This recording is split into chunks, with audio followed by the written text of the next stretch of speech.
are your local election headquarters. Vermont is one of only 2 states with a 2-year term for its governor, and once again, that seat is up for grabs. Local 44's Brittany Weir spoke with 2 candidates who are pushing to win that title.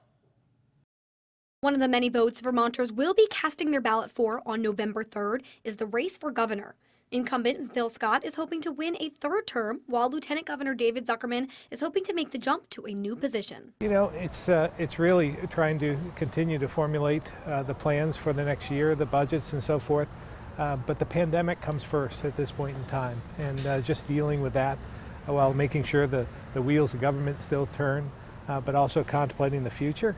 I sort of want to ask folks, name one thing that he's really been a visionary leader on with respect to jobs, the environment and the climate crisis, racial justice, and really something where you've got to put energy into it to really think about our future. According to Forbes, the cost of doing business in Vermont is 12% above the national average. High housing costs and people leaving the state are also major areas of concern. Rebuilding the economy is a problem both candidates want to focus on if they win the seat. We need those businesses to be in place to help in the economic recovery.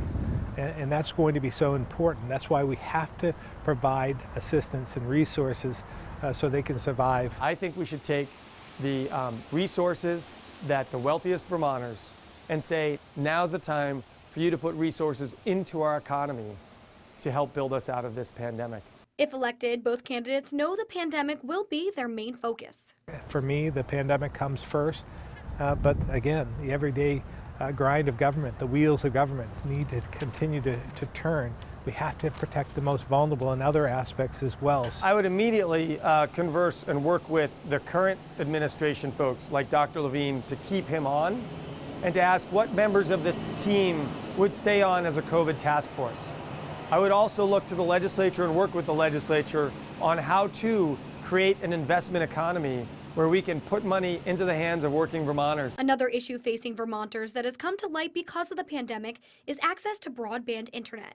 Scott says this is an ongoing issue that has lasted for decades and is expensive to fix. We're not talking about 50 million, we're not talking about 100 million, we're talking about hundreds of millions of dollars to get to the last mile.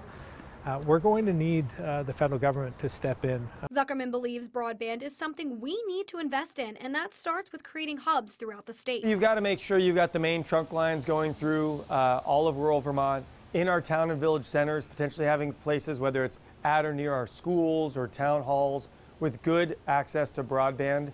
In Montpelier, Brittany Weir, Local 44 News.